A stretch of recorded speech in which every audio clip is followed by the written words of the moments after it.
Hi, everyone. Welcome to Democracy in 5 Minutes. I'm your host, Paul Manna. I'm a professor of government and public policy at William & Mary, and I'm really glad you're joining me today for our first substantive episode. Since this podcast is called Democracy in 5 Minutes, I wanted to begin our first conversation by talking about the idea of democracy itself, how it applies to the United States, and how various understandings of the concept can shape how you yourself might think about what your own role could be in a democracy, whether you're living in the US or somewhere else.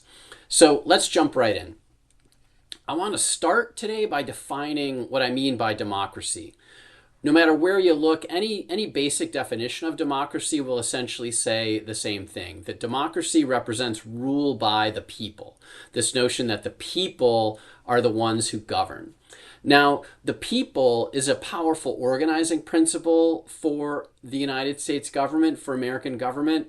Politicians discuss this idea all the time. You heard it, and you continue to hear it today, even from President Trump, where he talks about his supposed mandate, right, from the voters winning the election last fall. References to the people also appear in famous historic documents, right? The Declaration of Independence makes numerous references to the people.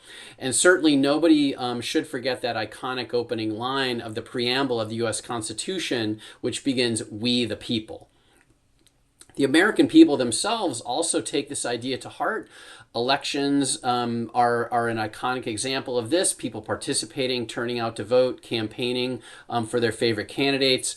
Also, more recently and in different settings, you see people coming out to town hall meetings with members of Congress trying to get answers about the cuts and firings that are happening due to the actions of Elon Musk and President Trump. These things being pushed forward with rapid speed, and the people want answers, so they're coming out to try to get them.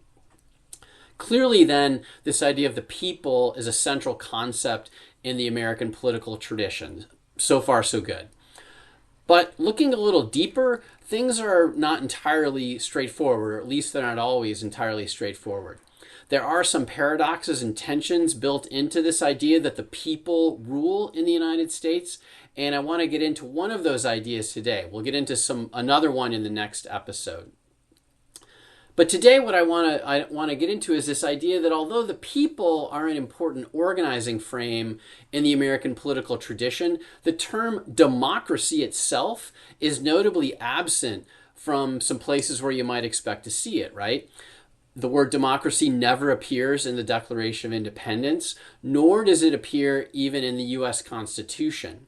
And so what are we to make of that? What are the people important or not? Is democracy important or not?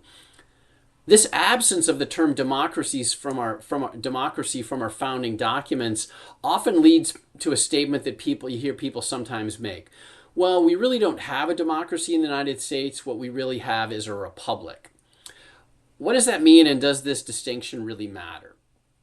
Well, again, looking at dictionary definitions, a republic is basically a setting where the people choose leaders to act on their behalf, whereas a pure democracy would have a situation where all the people are actually making each and every law and each and every policy that governs. So that's clearly impractical in a large, complex society like the United States. The people, though, they still do participate through elections and other avenues, and some of those other avenues we'll discuss in future episodes. They just typically don't participate in the day-to-day of lawmaking and policymaking.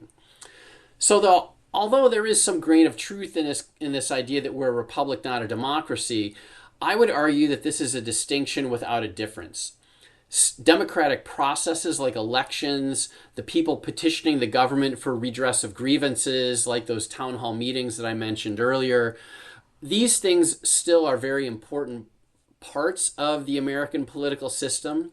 And in those ways, the nation's institutions and practices surely are set up to be democratic, even if the people aren't the day-to-day policymakers. So it's not just really one or the other, it's both, right? The idea that we are a democracy and we are a republic. These things coexist here in the American system. But what does this distinction mean for you, right? So if you hear people make this distinction between democracy and republic, what's really at stake? I think it's important to understand that that distinction, because sometimes people will use it.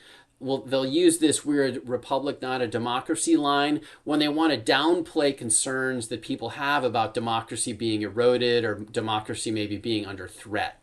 This comes up sometimes when there are new policies that might restrict voting rights. It comes up sometimes in discussions when people raise concerns about President Trump making the executive branch of government too powerful relative to the Congress and relative to the people and the people's representatives. Sometimes people downplay those things and say, well, we're a republic, not a democracy. I think a good response to folks would be simply that although the U.S. is a republic, the republic functions through the use of democratic practices.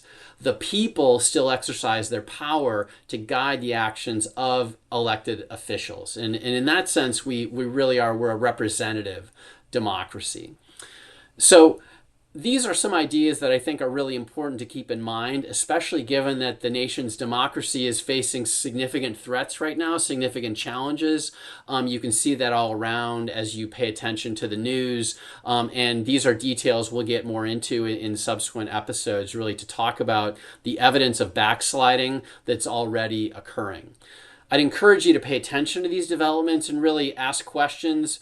And most important, don't assume that everything will be just fine, that the nation's democracy is somehow inevitable. It still remains a grand experiment, and really the experiment could be undone if situations and scenarios play out the way that they've played out in other societies around the world.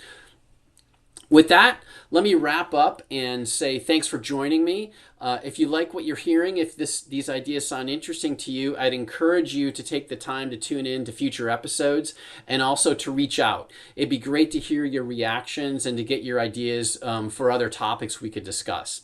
You can email me your ideas at pmanna@wm.edu. Looking ahead, next time we'll discuss another key tension that's part of the American democratic tradition. We can agree, for example, that the people are important, but who are the people? Who counts? Who has a say? And how is that idea of the people still in flux even now, even to this very moment? We'll get into those issues next time on Democracy in 5 Minutes. Until then, let me wish you that you take good care, and I'll see you soon, folks. Bye-bye.